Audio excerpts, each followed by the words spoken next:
Assalamu alaikum dear students, welcome to English Keys channel. I am Muhammad Naeem and today we are going to study a very beautiful poem, Mother to Son, and this poem is chapter number 6 of English grade 11. So let's start the poem. First we will read the poem and try to understand the poem, and after that we will do the exercise in question answers. So the poem is actually a conversation between a mother and her son, and she is advising her son. And before reading this poem, it is very important to understand the context of this poem. इस नज़म का जो पस मंज़र है उसको समझना बहुत ज़रूरी है. ये बेसिकली एक ब्लैक मदर है अमेरिका की, और ये दौर चल रहा है वो कि जिसमें अमेरिकन ब्लैक्स जो हैं उनके साथ बहुत ज़्यादा जुल्म सितम हो रहा है, और उनके साथ ग़ुलामी का जो सलूक है वो उनके साथ किया जा रहा है, और उनको बड़ा गैर इंसानी तरीके से रखा जाता था. उनको फार्म हाउसेस पे और उनको जो डेयरी फार्म्स होते थे वहाँ पे उनको रखा जाता था, और उनसे बहुत पुरतशद्दुद काम भी लिया जाता था, और उनको रहने के लिए भी अच्छी जगह नहीं दी जाती थी. तो बड़ा उनके साथ डिस्क्रिमिनेटरी जो है वो सलूक होता था. तो अब एक ब्लैक मदर जो है वो अपने बेटे को ये नसीहत कर रही है. Well son, I will tell you, life for me and be no crystal stair. ज़िंदगी मेरे लिए कोई शीशे की सीढ़ी नहीं थी, कोई कंफर्टेबल चीज़ नहीं थी. It's had tax in it. और मेरी ज़िंदगी जो थी वो एक ऐसी सीढ़ी थी जिसमें कील थे एंड स्प्लिंटर्स, और उसमें नोकीली खुरदरी किरचियाँ थीं, यानी कि जो उसके चुभन वाली जिस तरह शीशे की किरचियाँ नहीं होती, तो इस तरह की सीढ़ी थी मेरे लिए ज़िंदगी. तो यहाँ पे सीढ़ी जो है ना ये एक एक्सटेंडेड मेटाफोर के तौर पर इस्तेमाल हुई है, यानी कि क्रिस्टल स्टेयर एक तरह की लाइफ को रिप्रेजेंट करती है, जबकि दूसरी तरफ एक ऐसी स्टेयर है कि जिसके अंदर टैक्स और स्प्लिंटर्स हैं एंड बोर्ड्स टॉर्न अप. और मेरी ज़िंदगी ऐसी सीढ़ी थी कि जिसके तख्ते टूटे हुए हैं, and places with no carpets on the floor bare. और मैं ऐसी जगहों पे रही हूँ जहाँ पे फ़र्श पे डालने के लिए कारपेट्स नहीं होते थे बल्कि नंगे फ़र्श होते थे. आगे वो अपने बेटे को कहती है कि बट ऑल द टाइम, लेकिन ऐसे तमाम हालात में I has been climbing on. मेरी सूरत हाल ये थी कि मैं वो सीढ़ियाँ चढ़ती जा रही थी, एंड रीचेंस लैंडिंग्स, और मैं उसके जो किनारे होते थे उन तक मैं पहुंचती थी, एंड टर्निंग कॉर्नर्स, और मैं एक जो है वो सीढ़ी के एक सिरे से दूसरे सिरे तक, मैं मतलब टर्निंग कॉर्नर्स के एक सिरे से दूसरे सिरे तक, एक सिरे से दूसरे सिरे तक. तो मेरी ज़िंदगी जो है वो इसी मुसीबत की और मुशक्क़त की चक्की में ही गुजरी है. And sometimes going in the dark, और कभी कभार मैं ऐसे अंधेरों में भटकती रहती थी, where there and been no light, कि जिसमें कोई रोशनी की उम्मीद जिसमें नज़र नहीं आती थी. सो बॉय, लिहाजा मेरे बच्चे, डोंट यू टर्न बैक, वापस पलट कर मत देखना. Don't you set down on the steps, और इन सीढ़ियों पर और ये जो जीने हैं उनके ऊपर बैठना भी नहीं है. सेट डाउन, बैठ जाना. Because you finds it's kind hard, क्योंकि तुम अगर इस तरह से देखोगे तो और इस तरह से तुम हिम्मत हारोगे तो तुम्हारे लिए ये सरवाइव करना मुश्किल हो जाएगा. डोंट यू फॉल नाउ, गिरना मत, ठीक है, हिम्मत मत हारना. For I still going Honey, क्योंकि मुझे भी तो देखो, मैं तब से इस मुशक्क़त में से गुज़र रही हूँ, और अभी तक जो है वो मैं इस सफ़र पे, इस मुशक्क़त के का जो एक दश्त है इसको मैं छान रही हूँ, और इस सफ़र से मैं गुज़रती जा रही हूँ. आई स्टिल क्लाइमिंग, मैं अभी तक भी जो है वो इस सफ़र को, इस सीढ़ी के ऊपर मैं चढ़ती जा रही हूँ. And life for me and been no crystal stair, और ज़िंदगी मेरे लिए जो है वो शीशे की सीढ़ी ना थी. अब इस पोइम के अगर हम ओवरऑल स्ट्रक्चर की बात करें तो ये फ्री वर्स में लिखी हुई पोइम है. इसका कोई प्रॉपर वो रदीफ़ व काफ़िया जिस तरह उर्दू में होता है, तो इसका कोई प्रॉपर जो है वो उस तरह से मीटर या इसकी कोई राइम या रिदम स्कीम नहीं है. लेकिन इसके अंदर पोइट ने बड़े जो है ना वो सिम्फोनिकली, मतलब वो सॉन्ग के अंदाज में जो है वो, जिस तरह लैंड इन, क्लाइम इन और गोइन, इस तरह के जो वर्ड्स हैं, इससे राइटर ने इसके अंदर एक ब्यूटी क्रिएट करने की कोशिश की है. और एक्सटेंडेड मेटाफोर के तौर पर इसने जो है वो स्टेयर्स को यूज़ किया है, और दो डिफरेंट जो लाइफ्स हैं उनको आपस में जो है वो कंपेयर करने की कोशिश की है. तो अभी हम क्वेश्चन आंसर की तरफ जाते हैं. So you can have a look at the questions. We have totally 6 questions. So I will open another file and we will do the questions and answers. So pardon me, when I was writing it, so I write it sun, so it is not sun son, it is son son. So question number 1 is that what is the dominant theme of the poem Mother to Son? So the answer is that hardships, hope, and courage are some of the major themes of this poem. And this poem explores the dignity and determination of a person when facing problems. The speaker compares her life to a ragged staircase and conjures up an idea that one should not give up. ठीक है, तो वो एक ऐसा ख्याल पेश करने की कोशिश करती है कि हिम्मत नहीं हारनी चाहिए. She says that life is full of tests, challenges and confusion and a person should confront का मतलब सामना करना, confront with courage and determination. Throughout the poem she instructs her son to continue his struggle with patience, resilience and hope, giving her own life's example, अपनी ज़िंदगी की example देते हुए. ठीक है, what are the some of the literary devices used in the poem? इसमें कौन कौन सी literary devices यूज़ हुई हैं? So Langton has also employed some literary devices in the poem to show the courage and optimism of a mother. The analysis of some of the literary devices used in this poem has been given below. तो ये इसमें literary devices use हुई हैं. Assonance use हुई है. Assonance क्या होती है? Assonance is the repetition of vowel sounds in the same line, such as the sound of oo, o in boy और don't. Boy में भी वही sound है और boy don't you turn back, तो इसमें भी वही sound है. So और boy में, ठीक है, so और boy. so के अंदर जो o sound है ये वाला और boy के अंदर ये जो o sound है ये दोनों क्या है? सेम vowel sound है जो इसके अंदर क्या हो रहा है? रिपीट हो रहा है. उसके बाद कॉन्सोनेंस है. कॉन्सोनेंस क्या होती है? Consonance is the repetition of consonant sounds in the same line, such as the word ठ एंड र इन वेयर देयर के अंदर जो रॉ साउंड है ये इसके अंदर क्या हुई है? रिपीट हुई है. ठीक है, अच्छा, एंट लाइट, ठीक है, एंट और लाइट के अंदर ठ साउंड जो है ये क्या हुई है? रिपीट हुई है. ठीक है, उसके बाद एल्यूजन है. एल्यूजन क्या होती है? Allusion is a belief and an indirect reference to a person, place, thing और idea of a historical, cultural, political और लिटरेरी सिग्निफिकेंस. ठीक है, जब आप किसी जो है ना वो किसी तारीख़ी हवाले के साथ किसी चीज़ को जोड़ के बताने की कोशिश करते हैं, जैसे हम कहते हैं कि अल्लाह ताला आपको उम्र नू अता करे, तो ये एक एलूजन इसको आप कह सकते हैं कि किसी हिस्टोरिकल कॉन्टेक्स्ट के साथ चीज़ को जोड़ना.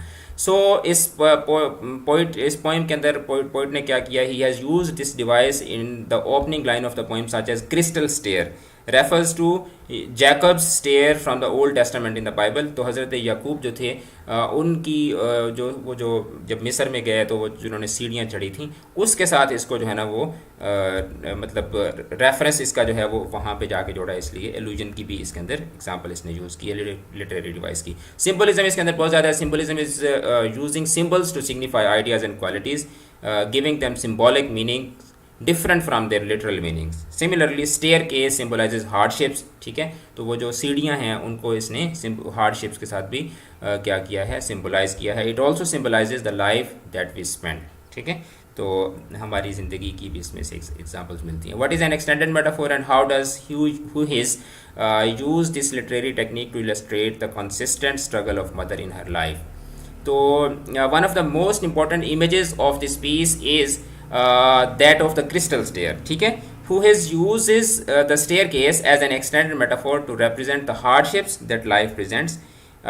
His speaker जो मतलब उसकी नज़म का जो स्पीकर है जो कि मदर है actually, his speaker describes how the staircase is not crystal, it is instead dangerous, torn up and covered in tacks and splinters. She also speaks on the way the staircase turns and the landings one eventually reaches along the way, कि कहाँ पे जाके वो सीढ़ियाँ इंसान को पहुँचाती हैं.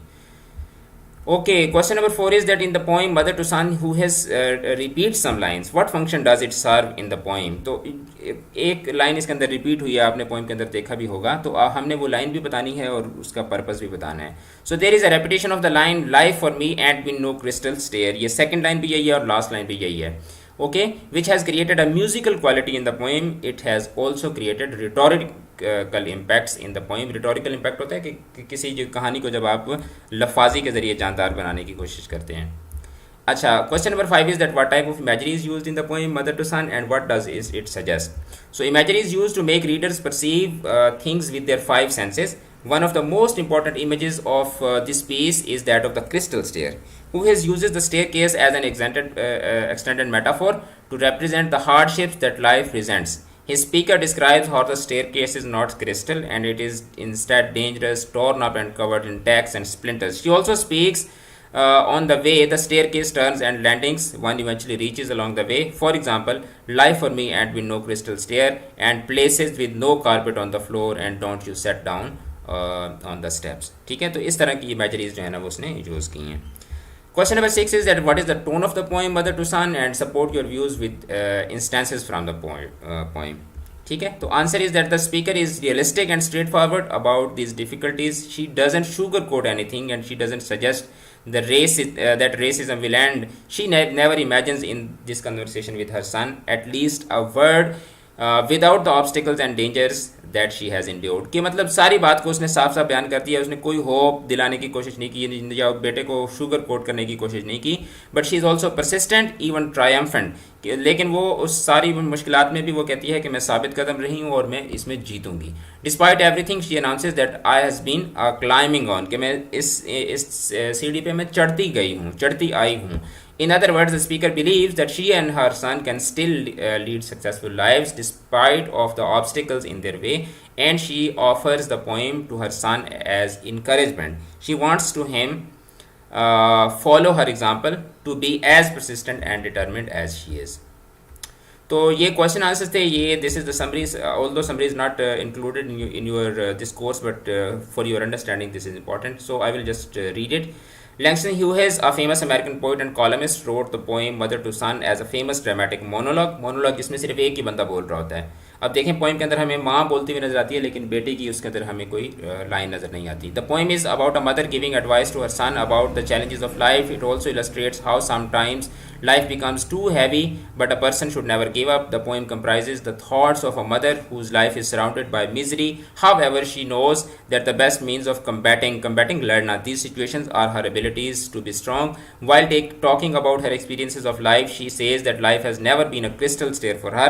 It has gaps, splinters, and places without carpets. Despite these obstacles, she has managed to move ahead, and she encourages her son to follow her, to push through life. To her optimism, उसकी उम्मीद के लिए the end ability to overcome the adversity are the only ways to surmount obstacles in life. Surmount का मतलब ख़त्म करना. What enchants the reader is the undaunted struggle of a mother during her tough time in life. तो reader को जो सबसे मज़े की बात लगती है वो उस माँ की हिम्मत है. अच्छा, उसके बाद पोइम में जब हम आगे बढ़ेंगे तो उसमें एक स्टैंजा है. स्टैंजा की एक्सप्लेनेशन है. तो सबसे पहले तो हम ये देख लेते हैं कि हमारे पास जो स्टैंजा है उसके बारे में क्या हमें अहकामात सादर किए गए हैं किताब के मुसन्निफ़ की तरफ से. So the activity is that how do you like the poem Mother to Son, write your response in a short paragraph. तो वो हमने ऑलरेडी कर लिया है. समरी की फॉर्म में ये एक्टिविटी मैंने आपको करवा दी है. Activity number B is that how do you write reference to context. तो उसका ये है कि to write an explanation of a verse और verses of poetry divide your writing into 2 sub headings. पहली हेडिंग आपकी होनी चाहिए रेफरेंस टू कॉन्टेक्स्ट और दूसरी होनी चाहिए एक्सप्लेनेशन. पहले में आप क्या करते हैं, राइटिंग रेफरेंस टू कॉन्टेक्स्ट. तो पहला स्टेप यह है कि begin by mentioning the name of the poem and the poet of that particular poem. ये आपने 9th 10th में भी ये चीज़ें पढ़ी होंगी. जैसे आप इस तरह से रेफरेंस दे सकते हैं, these lines have been taken from the poem like mother to son written by Hughes. ठीक है. अच्छा, this is an extract from the poem dash written by dash, या आप इस तरह लिख सकते हैं कि these lines occur in the poem dash written by dash. Step 2 आपका होता है कि briefly describe the context of the situation in which the chosen lines occur. Identify the order places in the poem, for example whether the lines under reference happen to be opening और concluding lines, whether it is the first stanza और the last stanza और it occurs in the middle of the poem. Identify the form of the poem, whether it is a sonnet, lyric, dramatic monologue, ode or ballad, etc. You may incorporate this information while referring to the context of the given passage.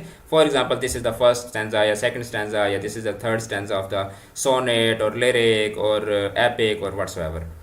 अच्छा, important point क्या है जो आपने remember करने हैं. You should be able to identify the poem, name of the poet and locate the passage in the poem. ठीक है. तो राइटिंग एक्सप्लेनेशन जो है अब उसके बाद आपने रेफरेंस और कॉन्टेक्स्ट देख लिया, उसके बाद एक्सप्लेनेशन लिखनी है. तो उसके लिए आप क्या करोगे, give a simple and brief meaning of the passage and look for the hidden meaning conveyed through the poetic devices. Mention similes, symbols, metaphors, personification, imagery etcetera if any use by the poet in the given lines. तो जो line आपको दी गई हैं उनके अंदर आपने जो literary devices हैं उनको आपने मेंशन करना होता है. Bring out the meaning of these poetic devices. उन पोएटिक डिवाइसेज की के जो मीनिंग पोएट बताना चाह रहे हैं उनको सामने लाएं. And relate the underlying relevance and beauty of the poetic features. By way of commenting on their effect in the poem. तो वो जो लिटरेरी डिवाइसेस हैं उनका पोएम के अंदर ओवरऑल क्या इफेक्ट हो रहा है उसको आप रिलेट करें। तो उसके बाद ये आपकी एक्टिविटी है कि आपने जो फर्स्ट स्टैंजा है इसकी आपने क्या करनी है, आपने रेफरेंस टू कॉन्टेक्स्ट उसको एक्सप्लेन करना है। तो ये फर्स्ट स्टैंजा हमारे पास है, इसकी हमने एक्सप्लेनेशन अगर हम करते हैं तो इसकी एक्सप्लेनेशन हम इस तरह से करेंगे कि these lines have been taken, ठीक है, from the poem mother to son written by Langston Hughes. तो इसका कॉन्टेक्स्ट ये होगा कि the poem contains a mother's warning to her son about the stairs one is force to climb throughout life. He must watch out for broken boards, splinters and tacks. These things are there to throw him off. Additionally, she explains that although she might get exhausted or he might get exhausted or desperate, he is never to turn around or sit down. She is still trudging up the stairs and he can too. Explanation ये है कि in the first section of the lines, begins with the speaker addressing her son. The first words, "Well, son, I'll tell you," sets up the conversation as informal but also important. She clearly has something she needs to tell him and it is not going to be easy. She is contrasting her own life against one that is easy to progress through. कि मतलब वो जो easy to progress मतलब वो जो crystal stairs हैं उनके साथ अपनी लाइफ को कंट्रास्ट करती है। In her case moving forward represents a staircase with tacks and splinters, ठीक है, ट्रजिंग फ्रॉम द वुड, जैसे लकड़ी में से वो नोकीले सिरे निकले हुए होते हैं। The wood is also torn up in places, entire boards missing. It is dangerous, जैसे सीढ़ी होती है दरमियान में से उसके तख्ते गायब होते हैं या हिस्से उसके गायब होते हैं। It is dangerous to live her life and often each step presents something new to fear. The last lines add to the already painful and at sometimes scary staircase she has described. One of the boards that do remain on the stairs and the landing she will come to in the next lines, some of those do not have carpet. Again she is describing the poor condition she has had to deal with and what a struggle it has been and still is for her life. So this is how you explain a stanza. आप उसको proper तरीके से stanza को cover करने की कोशिश करते हैं। उसके बाद हम आते हैं वोकैबलरी और ग्रामर की तरफ। तो इसमें आपको फर्स्ट जो एक्टिविटी है उसमें find the meaning of the following idioms related to animals in suitable references sources and then match them to their exact meaning as they are given. अच्छा, number 1 is that you can not teach an old dog new tricks. तो इसका ये है कि इसका meaning ये बनता है कि someone who is too accustomed to old habit want to change, कि पुराना बूढ़ा आदमी जो है उसको आप नहीं तब्दील कर सकते। क्रोकोडाइल टीयर्स, आपको पता है कि false tears to give impression of sadness, जो झूठे आंसू होते हैं उनको क्रोकोडाइल टीयर्स कहते हैं। उसके बाद बियर विद अ सोर पा, ठीक है, तो इसमें मतलब ऐसा रीछ जिसका टखना ख़राब हो, तो इसका मतलब है कि एक ऐसा आदमी जो क्या हो, बहुत ज़्यादा someone in a bad mood, जिसका मूड ख़राब हो, तो उसको हम कहते हैं कि he is acting like a bear with a सोर पा, ठीक है। Have a well of time, तो इसका मतलब ये है कि have an exciting interesting time, enjoy one self enormously, कि जिस तरह वो मछली, आपको जो वेल मछली होती है ना, ये खुले पानियों में रहती है और वेल होती भी बहुत बड़ी है। तो have a well of time यानी कि एक बहुत बड़ा आपके पास समंदर है और उसमें आप अकेले हैं, तो इट मीन्स कि जब आपके पास बहुत ज़्यादा अपने लिए टाइम होता है। टू रैट ऑन समबडी, किसी की चुगली करना, तो इसका आई ऑप्शन बनेगा। To tell a person in authority about the bad behaviour of another person. Cold turkey, cold turkey का जो ऑप्शन बनता है वो ये बनता है कि period of time without something you are addicted to, कि I am living like a cold turkey, कि मतलब जैसे अगर आपको चाय के बहुत ज़्यादा आती हैं और आप अगर चाय के बगैर रह रहे हैं तो आप कह सकते हैं कि I am living like a cold Turkey. Turkey एक परिंदा होता है। Don't count your chickens before they hatch, इसका आपको पता है कि मतलब आपने जो है वो don't presume anything until it is certain, कि किसी चीज़ को जब तक वो हो ना जाए आपने उसमें उसको अज्यूम नहीं करना होता। अच्छा, हैंड पैक्ड का मतलब वो जो होता है जिसको हम कहते हैं ना, जो फारिग मुर्गा होता है। Husband who is nagged at by his wife, मतलब ऐसा शोहर जो बेचारा बीवी से हर वक्त जो है वो डांट खाता रहता है। अ fly in the ointment, fly in the ointment होती है कि जब सारा काम ठीक चल रहा है लेकिन उसमें कोई छोटी सी प्रॉब्लम है, जैसे one big problem in an otherwise faultless plan, कि बाकी सारा प्लान ठीक है लेकिन उसमें एक कोई मसला जो है वो आ जाता है। अभी इन योर बॉनेट, अभी इन योर बॉनेट जो है इसका मतलब ये होता है कि जब आप जो है ना वो क्या होते हैं, आप फजूल में ही मतलब बिला वजह जो है ना वो आप किसी के ऊपर परेशान होते हैं। Be angry resentful about a certain issue, के मतलब किसी बात का बतंगड़ आपने खामखा में बनाया हुआ होता है। उसके बाद ग्रामर में आपके मॉडल वर्ब्स हैं। मॉडल वर्ब्स में से वेरी इजी इसके सॉल्यूशंस हैं।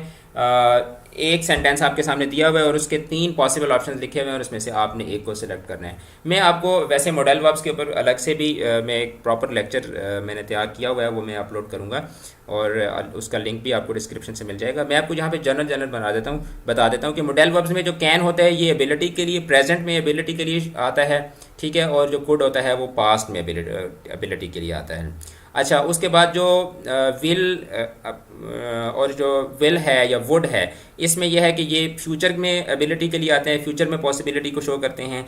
और विल जो है ये क्या होता है, ये होता है कि एबिलिटी को शो करता है और वुड जो है वो पॉसिबिलिटी को शो करता है, ठीक है। अच्छा, उसके अलावा हैव टू, नीड टू, ये होते हैं कि जब आप किसी को ऑर्डर कर रहे होते हैं, आप किसी को कमांड दे रहे होते हैं, ऑब्लिगेशन, जब आप किसी को ऑब्लिगेटरी जो है वो ना ऑर्डर दे रहे होते हैं।